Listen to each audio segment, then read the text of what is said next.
Hi guys, and welcome to this episode of the Happy Knitting Podcast. My name is Julia and I'm coming to you as always from the south of Germany. Today is Sunday, it's the 8th of July 2019, and I'm so glad that you're joining me today to talk about some knitting. I was planning to record this today and everything was worked out perfectly, the timing was right, the sun came out, everything was perfect. I got ready, and the second I sat down, it starts to just pour down and have this massive thunderstorm right outside my window, which means that it's suddenly gone very, very, very dark. And if we learned anything from the episode before last, we learned that my camera doesn't like that. The quality goes down. And so here we are. I'm very sorry about that. Let's just hope it turns out alright. I may be a little bit more blurry than usual, but I can't influence the weather, and there's only a certain amount of time in the day when I can do this, so we will just crack on and hope for the best. And who knows, by the amount of waffling I generally do, the chances are good that the weather will change like 3 times within this recording, so who knows what will happen. Anyhow, if you're watching for the first time, I'm not sure if I said, my name is Julia. I'm so happy that you're watching and trying out this podcast. And if you are coming back, thank you so much for being a regular viewer of the podcast. First of all, as I have been saying these last few weeks, if not months, I still suffer from hay fever and it's really annoying, and you may be able to tell it in my voice. Sorry about that. I can't do anything about it. I wish I could, but it's fine. If you're a returning viewer, of course, thank you so much for being a regular viewer. I really, really appreciate those of you who have been following for, well, what must be almost, are we up to our 4-year anniversary? That would be crazy, but I think we are. Anyhow, let's talk about some knitting. So today, what will I talk about? I have some finished objects, I have some works in progress, and then I have what some of you may have been waiting for, which is the very exciting haul from my trip to Wollmeise yesterday. So that was very exciting. I got some amazing yarn, but I know not everyone is into haul video type things, so I will keep that towards the end of the video. There won't be any spinning today because I haven't been doing any spinning. So yeah, that's what will be happening today, and we will try to get through all of this within the next 35 to 40 minutes. Who knows?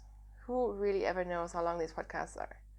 I'm joined today by my best friend Coffee. This is my first coffee of the day, which is crazy considering it's like 3 o'clock in the afternoon, so very much needed, and I have a feeling I'm going to perk up even more once I've had some more coffee. For the first time ever, I'm drinking my coffee with almond milk. I'm not sure about how I feel about it yet, compared to soy milk, which is what I usually use. How is this relevant to the podcast? It isn't. Anyway, finished objects. What should we talk about first? Should we talk about the elephant in the room, the La Bien-Aimée elephant in the room? I'm wearing it. This is my La Bien-Aimée sweater, knit out of La Bien-Aimée yarn in their sport base. And where's the label? There it is. I used their sport merino base in their Andromeda, I can never pronounce it, colorway. This is it, in case you're interested. I used less than 3 skeins, and a couple of people asked if I was playing yarn chicken, and I wasn't. I had 60 grams of yarn left over. I mean, I did make it a fitted sweater. I did make shorter sleeves because I knew I was on a somewhat tight yarn meterage, but it turned out fine. So I will stand up for a second and show you guys, and then I'll talk about it. And the weather is lightening up, so that is great. So you hopefully get the idea. It's a nice fitted sweater. I have no idea what you're seeing right now. I'm just talking to the camera. And yeah, it turned out really well. So what did I do? What pattern did I use? I have a couple of really simple sweater patterns that I keep on coming back to, but then more like using them for a recipe. So in this case, I used the No Frills sweater, which is a pattern by Petite Knit. But I wouldn't call this a no-frill sweater because I changed everything about it. So I really just used it for the number of stitches that I had to cast on and the short rows. In terms of the increases, already I did less stitches on the sleeves because the sleeves are huge on that sweater. And then, of course, as you can see, I did not use any mohair, and I also made it a very tight sort of fitted sweater, like I said, mostly for meterage issues. And yeah, it turned out really, really nicely. I alternated skeins throughout the entire project, which was a pain on the sleeves, but worth it in the end because I think I got a very uniform sort of color. I really, really like how this turned out. What else? When I finished this was definitely on the small side, and then I washed it. I tend to wash my sweaters by hand and then throw them in the machine just on a spinning cycle to get the water out. And it did what superwash yarns do. It grew a lot, which was perfect. I actually wanted it to happen, and now it's just a beautiful sort of like sweatshirt type fit. It's very comfortable, it's very thin, it's like a very light layer, and yeah, I'm really, really happy with it. I don't knit with indie dyed superwash yarn that often, I feel like. So this was fun, and I definitely think that these kinds of very light sweater, well, it's not a fingering weight, but it's a sport weight sweater knit on a very loose gauge, they do have their place in my wardrobe, and I feel like I'm going to be wearing this quite a lot. So yeah, that is my La Bien-Aimée sweater. And is that the only garment that I finished? Well, you know, if I'm asking like that, of course it is. So let me just throw over my yarn mountain here. I finished another sweater and the sun is coming out. Perfect. And I finished my Love Note sweater. This is a sweater pattern by Tin Can Knits. I'm not going to get changed, so you're just gonna have to believe me, and there's a photos of this on Instagram, and I will be wearing it on the podcast at some point, I promise. So this is the Love Note sweater. I knit it with 3/4 length sleeves, and well, it's not quite cropped, but it's also not super long. So the yarn that I used for this, and this is definitely blowing out the camera once again, this is much more of its actual color, is I held 2 Holst yarn double. I used Holst Super Soft, which is a 100% wool yarn, and Holst Titicaca, which is a 100% alpaca lace yarn in the colorways Magnolia, Gladioli and Magenta, sorry. And yeah, I held them together to create a somewhat slightly marled fabric, which turned out really, really nicely. The original sweater is knit with a strand of mohair, but I didn't have any mohair and I didn't feel like using it, even though now I totally want another one in mohair. And you can see the lace blocked out really, really beautifully. It's a beautiful top-down sweater that I think I knit this in 9 days. 8 or 9 days, and I really, really love it. And the only thing, and that is entirely up to me, I wish I hadn't taken out so much ease. So this is a very flowy, oversized sweater, and I made it more fitted, and I made it too fitted. So now this doesn't really have the sort of flowy effect that a lot of other Love Note sweaters have. Like I said, totally my fault. But I will definitely be re-knitting this with different yarn because I think it's a very wearable design. It was really fun to knit. And yeah, I'm just very happy with it. In terms of needle sizes and such, as always, please do check out my Ravelry project pages.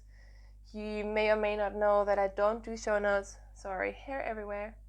Ooh, gonna get bad comments about that. I don't do show notes, but I do have pretty good project pages, so anything you want to know, you can just find the link right underneath this video, right after the link to the podcast group, by the way, and then you will just find all the information in my project pages, where I think it makes much more sense to write them anyways, because that way not only you guys can profit off them, but anyone who knits the pattern. Alright, what next? Let's talk about some socks. In here I have a new pair of socks that I cast on. This was hilarious. I wanted to cast on a new pair of socks and just knit the cuff So I would have some train knitting and trip knitting for our Wollmeise trip. Well, what did I do? I ended up half a sock because I couldn't stop. So I just picked some yarn from Stash, which has been lingering there for a while, and I'm happy to finally be using it. This is Hedgehog Twist, which is their BFL sock base, in the spring colorway, which was one of their club colorways. I only joined their Twist Club once, and that was about a year ago at least. And I remember this was the first skein, and I didn't really love it, but now I really do like the colors. So I originally wanted to just do a plain vanilla sock, so I did a 2x2 rib for 15 rows, I think. And then I decided I want something more interesting, so I actually decided to put a tiny little cable detail on it, and isn't this fun? I love this. I'm just really enjoying cabling at the moment, which you will be able to tell more once I show you my sweater projects. But isn't this just so fun? It's just a tiny little cable. There's no pattern. I don't really think it makes sense for me to write up a pattern for this because it is so simple. But let me know if you think you want one. But I just did this little cable detail along the leg. Then I turned the heel. And then I'm just doing plain stockinette on the foot. I wasn't planning to do that, but this cable, it is a 6-stitch cable, so it's kind of bunchy. And I feel like it would annoy me and when I'm wearing shoes. So I decided to just have it on the leg, but isn't it cute? I really like this. Very simple to do, and yeah, now I'm just going to knit a plain vanilla sock for the rest of the sock and then do the second one. As usual, I'm doing 64 stitches, US size 1 needles.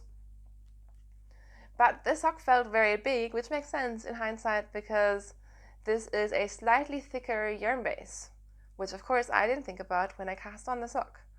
So because it felt kind of wide at the top, and I knew that for the bottom, for the foot, it would be even wider because the cables do tend to bring in the sock a little bit, I actually went down to only 60 stitches after the heel, and I think I should get a pretty good fit with that.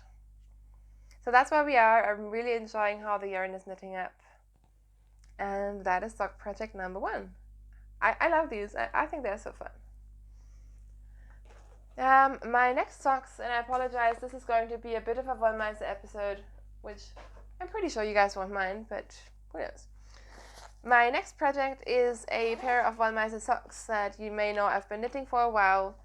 And of course I needed to bring Wollmeise socks to Wollmeise because that makes sense. So, I didn't show these to you last time because I had forgotten where they were. But this is a first sock which has been done for a while. Plain vanilla sock, in this case using 60 stitches because again, Wollmeise is a thicker sock yarn. Plain vanilla sock with a garter stitch fish lips kiss heel, and a pretty long leg actually, for my taste. And I'm close to finishing the second one. So the second one I knit most of the leg before, and the heel actually, before we went yesterday, and then this is what I knit yesterday, mostly on the train.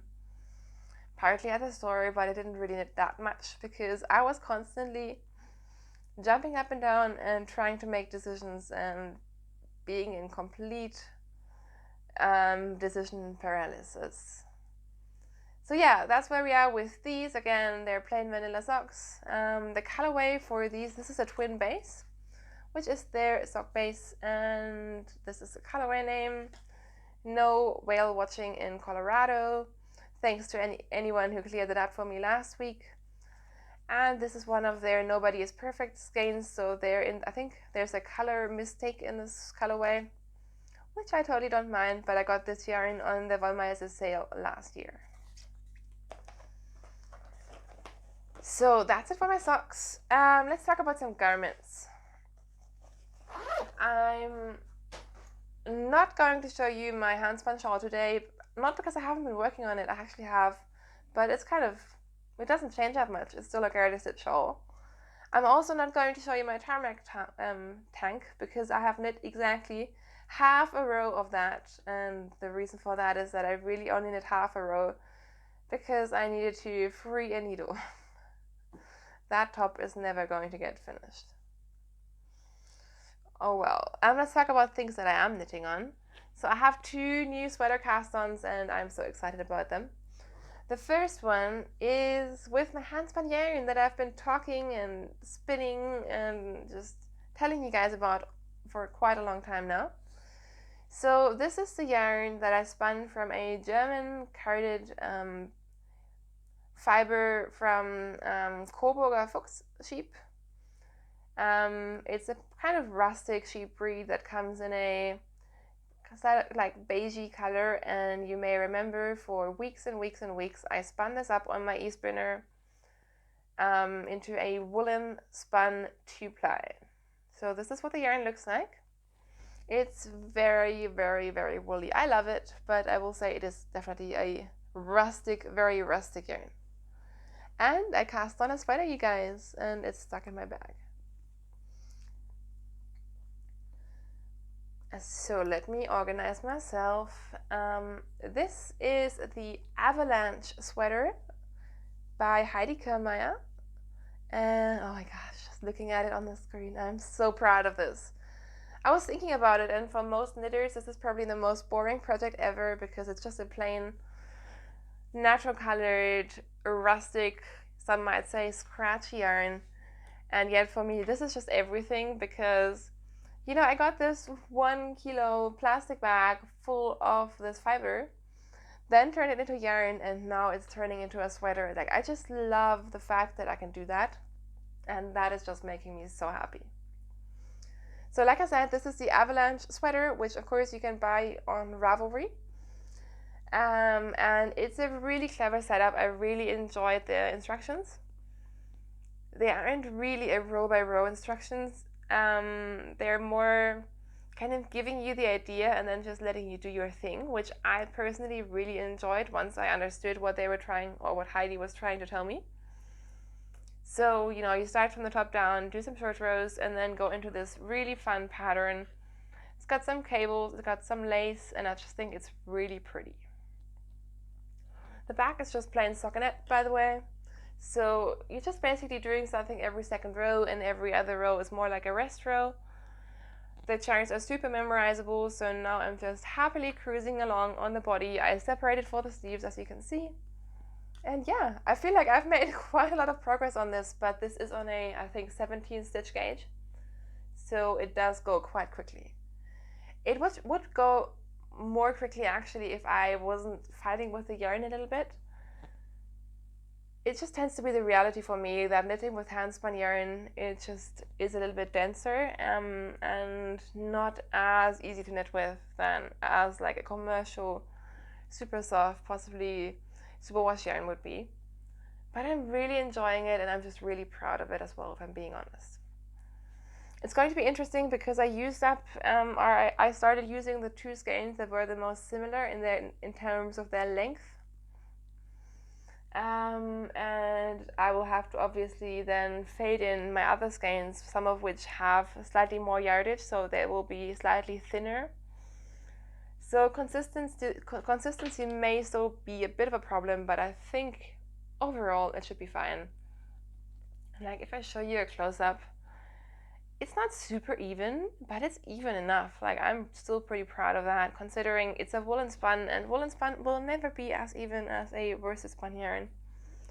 So yeah, I'm just treating this as a practice project. This is going to be very, very, very warm once it's done. So warm, in fact, I'm thinking it may live at the cabin where we go every now and then. This is a swatch that I did, and I swatched with 3.5 and 4mm needles, and I think this was a 4mm. It was just too loosey-goosey, so I went with this one, which is creating a bit more of a sturdy fabric. So that is where we are with that. I am, again, it doesn't have any shaping, but I'm adding a tiny bit of waist shaping because A, I want this to go a little bit faster, and B, just with a tiny bit of waist shaping under the bust, the sweaters just tend to fit me a little bit more nicely. So that is that. And then I have another cast on, and I'm so happy that the sun is back out and the lighting has cleared up, because now I can show you all the exciting colors and things and show it to you properly. Very happy about that. So my last garment that I'm going to show you is leading us straight into acquisitions and straight into the Wollmeise haul. Maybe I will do something else first and then show it to you, and then it will make more sense. So before I show you my last whip, for acquisitions, I actually got sent some yarn by a lovely viewer. You may or may not remember that we have a thread on Ravelry to knit commercial sock yarn socks. And that was a knit along quite a while ago called One Ball with Love. And it's still going, and people are still posting their socks. I think we have something like 400 pairs of socks or something in there now, so definitely check out the thread. And I'm so happy to those of you who still post every now and then. I read all of your posts, and I love them. And one lovely viewer, she posted a pair of socks that were really interesting to me, because she was knitting with Lana Grosse Merino sock yarn. And when I said that was interesting, I hadn't seen that before, she kindly offered to send me some. So this is the yarn that she sent me, her leftovers of. And this was, I think, the yarn that she had in her socks on the picture. And she also sent me some of the same yarn in a grey, which she used for a beautiful, what's it called? The Hohi Locatelli's cardigan pattern, like a cloud, I think. So I can make some leftover socks, and that was just really nice. So thank you so much again. These will turn into socks very soon. My sock mojo is kind of returning, in case you haven't noticed, so that's good. So now, Wollmeise. I kind of went to Wollmeise without having a real plan. I had been to their store once about 2.5 years ago, and I've also been to their sale once, which isn't at their store, last year. So considering it's not that far away from Munich, very, very sad. And we had been planning to go for a very, very long time. We, meaning my friend Marion, who's going to Oslo with me, by the way, and also my friend Robin, who has the Stitching Between Pages podcast. Like I said, I didn't really make a big plan. The only thing that I kind of had in the back of my mind was that, again, I just kind of did what Marion did, and we were going to get a skein of lace weight, Wollmeise yarn, and knit ourselves a boxy. So, did I only get one skein of lace weight? No, but let's talk about the boxy. So, one of the first skeins that I picked up immediately when entering the store is this one. Isn't this color just amazing? It's coming across kind of orangey, but it's more like a greenish, goldish mustard, and it is amazing. And it was so funny because I was so drawn to this color and then had it in my hands and in my to get pile for a very, very long time. And then at some point I constantly felt like maybe I shouldn't get it, maybe it isn't my color, maybe it's just too out there for me. And both of them just like, we're not letting you leave without the skein, and I'm so thankful to them for that, because I love it so much. This is Wollmeise lace, and these come in 300 gram skeins, which I then caked up at the store. So I have about 1,500 meters of this yarn, which is crazy, almost 1,600 actually.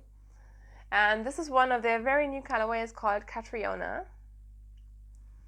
And what did I do yesterday? I was so excited. You know, I barely ever come home with a new yarn and cast it on. I usually like to have things in stash for a while, but this wanted to be a boxy.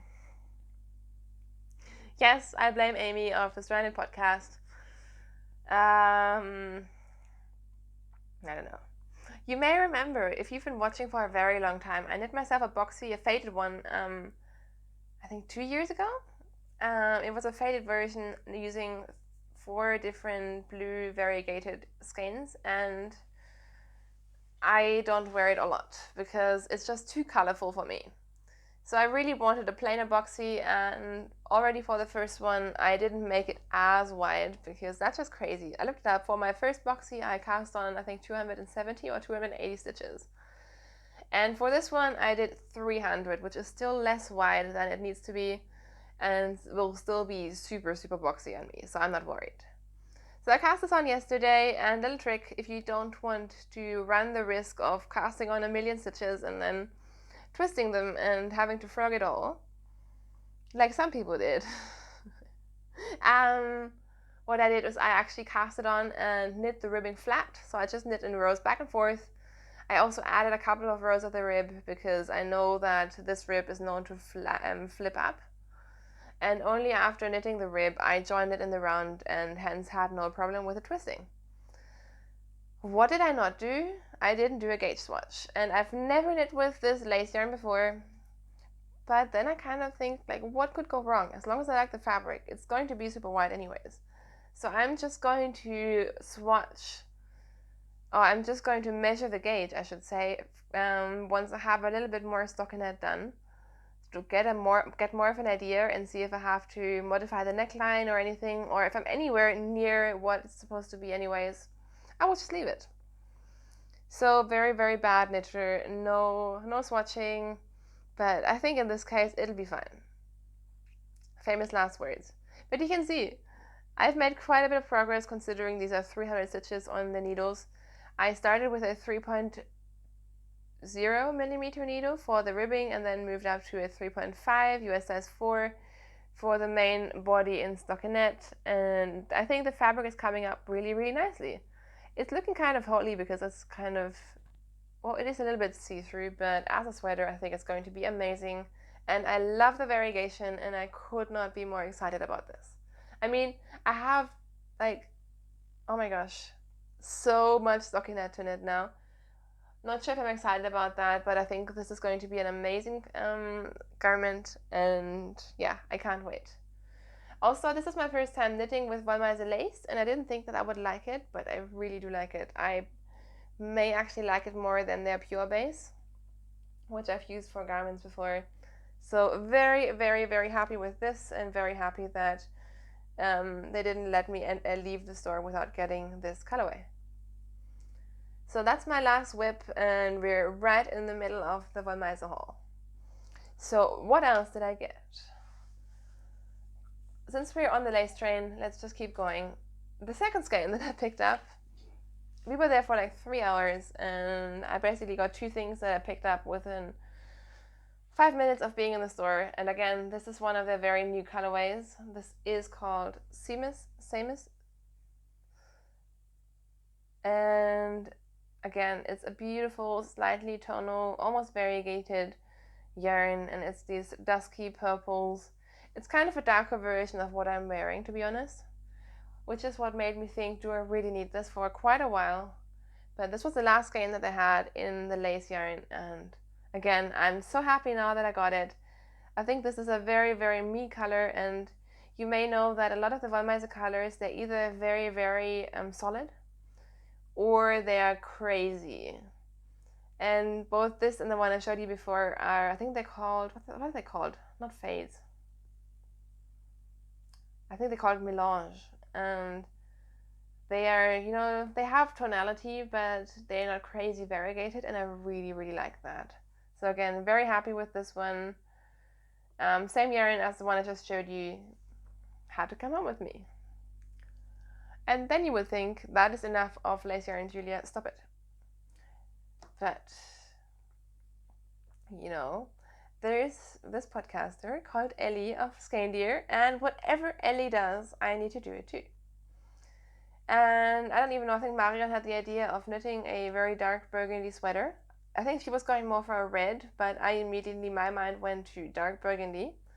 And we were looking at the different lace colors, and one stood out to me, and of course it was Merlot, which is the one that Ellie knit her Tanya out of, and that was beautiful. So I was actually really lucky. I found this as a Nobody is Perfect skein, so this was quite significantly reduced at the price of having, I think, 2 or 3 knots in this when I was caking it up. But, oh yes, I got a third skein. I can't show you the tag because with this one, the lady who helped me wind it just put it in the middle of the skein, which I personally don't love, but there it is for all eternity. So you will just have to believe me, it is Merlot. Again, it's kind of blowing out. It's kind of it's pretty dark burgundy and it's just beautiful. And this one is very, very solid. But again, that can be nice. So yeah, and each of these is enough to knit a sweater, at least. I think for me, if I knit more like cropped things and loose things, I could probably do like a crop top and another sweater out of one of these cakes. So in terms of, you know, getting your value out of your money, I think these lace skeins, if you don't mind knitting with very thin yarn, I think these are really, really good value for money. And again, no, I'm not being sponsored. This is just my opinion. And then, because who stops there, I basically just copied Robin, kind of, because she was doing her own thing, and then suddenly, on the table in front of us, we were just hanging out and knitting and trying to make up our minds. Mostly trying to make up my mind, because I'm the most undecisive person ever.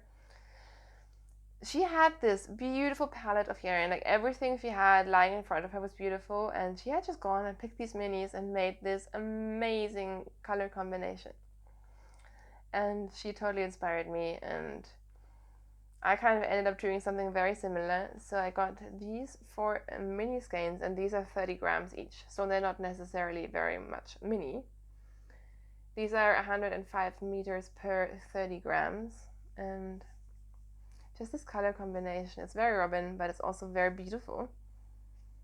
And then what I did is I had seen these 2 skeins of, again, sail yarn. They had a lot of sail yarn, but a lot of it was very colorful, very variegated, which wasn't what I was looking for.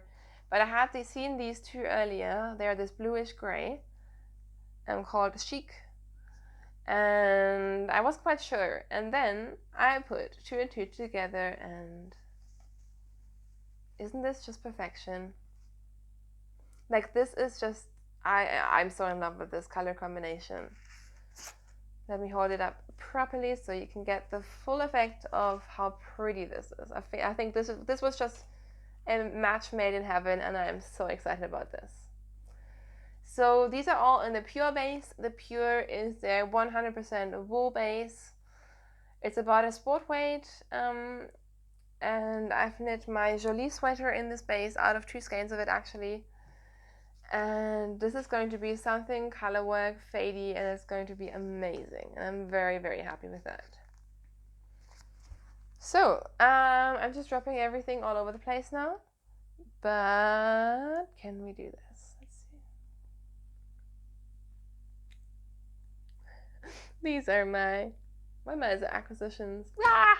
And now they fell over. Very happy with these. Very happy with my Wollmeise haul. I've been looking forward to this a very long time, and it was definitely worth it. Oh, and I got another mini of their twin base when I paid, and I don't know what I was thinking, because I kind of got, well, it's not the same. I just went with my usual color sense, and well, you get the idea of which kind of colors I like, don't you? So that is it in terms of my haul. In terms of the experience, it was really, really fun being back in the store. Everyone was very friendly, and considering that they don't open very often, it definitely wasn't too crowded. It was very pleasant. I don't know, it's a very big yarn store, I think, and I just got overwhelmed because there's so much pretty yarn in front of you, and different things and different kinds and different colors, and it can all get a little bit too much. So what we did is we just hung out. There's a lot of like couches, and you get coffee, and you just sit and knit and think about it and browse patterns, and that was just really, really nice. So we did that. It was crazy hot that day. We took the train. It was an exhausting day, but it was also very fun. So we did all the shopping, and then just hung out, had some lunch, did some knitting, and then took the train back with amazing timing. That was hilarious. And so I returned home very exhausted, but also very, very happy. And like I said, I usually don't cast on things very, very soon after purchasing them, but this time I just very, very excited. All right, I think that is it in terms of everything I can tell you, and well, really anything I can tell you on this podcast. Life in general has been stressful. It just seems that sometimes, you have some relatively quiet phases, although I usually only recognize that after the fact. And then things just keep happening, but we're just flowing through and getting on, and it will all be fine. And in the meantime, at least I have pretty yarn to play with, which I'm very, very excited about. What else? Oh yeah, one thing that Wollmeise inspired me to do is they had this amazing setup with swifts and ball winders that could wind these very large skeins of 300-gram lace weight. And I decided to wind my cakes there because my little Knit Pro ball winder would just not do that.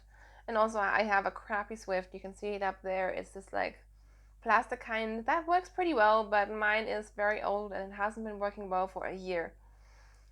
And I just really like their setup, but I'm not going to go and drop a lot of money on these fancy ball winders and swifts and stuff because they can be really, really expensive. But what I did realize is that I think what is actually slowing down my knitting and sometimes discouraging me from casting on certain things is the fact that my ball winder and swift are both just not the best. They're both just old. Like I have the Knit Pro one, and should I show it to you? I feel like it's getting a lot of criticism that is actually not deserved because it's a good ball winder. It's this one. I've had mine for 3.5 years, and you know how much I knit. So I think if you're just a normal knitter and you just want to knit mostly to cake up like 100 grams of stock yarn every now and then, I think this one is fine. You just need to kind of tension the yarn. If you don't tension the yarn, it's going to go badly, but I think that's the case for all swifts, if I'm being honest. It's plasticky, but it has been doing a relatively good job. It's just in combination with my swift that tends to be caught up and not do a very good job anymore. It doesn't actually even fold down anymore because it's just broken a couple of places, which again, I don't know, something that costs like $15. I think to break after 3.5 years is just fine. But what I did decide is I would like to be able to wind bigger skeins and better skeins at home. So I did bite the bullet. I actually got the same swift again because it's doing a good job and that works fine for me. But I got myself a bigger and more importantly metal-based ball winder. And don't ask me which brand it is because I ordered it off Amazon. Yes, I'm that person, I'm sorry. So it's a no-name sort of being shipped from China ball winder. Could go very wrong or it could go really well. But I just wanted to have one that was a bigger and that kind of goes around the this is not going to make sense. Where the leader goes around the ball rather than the cone circling itself. So with this one, you turn it and this moves and the yarn comes through the guide. But with the one that I got, which seems to be what a lot of good swifts do, is the guide actually goes around the cone. And this part here is made of metal. So I think it's just going to work better for me, at least that's the hope. And then I can have even more fun with my knitting because I tend to sometimes try to save on tools, but then again, good tools are so worth it. So I'm very excited about that. But that's not going to arrive until at least, I think, 4 weeks from now. So I will let you know. Alright, I think that is it for what I'm talking about to you guys this week. It is Sunday afternoon. Like I said a million times now, yesterday was the Wollmeise trip. Today, Kai and I, we actually took a trip to the city. There was a sports festival. I did some slacklining for the first time ever, and I'm going to be so sore tomorrow. I already can feel it. We also did a ton of walking and went out for lunch, and now I'm just going to sit, watch some podcasts, listen to some audiobooks, and enjoy my knitting. And I'm very, very excited about that. I don't think I will be back next week. I mean, never say never, but we will be visiting with my parents, and yeah, I'm just not making any promises because I know that then I will try to rush back home to do a podcast, and that is just generally very stressful. So yeah, I have work travel coming up. I have travel coming up on the weekend. But if I don't see you next week, I will definitely be seeing you the week after. And of course, you can always follow me on Instagram if you want to kind of be kept up to date of what I'm doing. You can find me as the Happy Knitting Podcast. So thank you so much for watching. Thank you for hanging out with me, enjoying hopefully some knitting or crochet while talking to me. I will talk to you very soon. Until then, happy knitting, happy crafting. See you soon. Bye.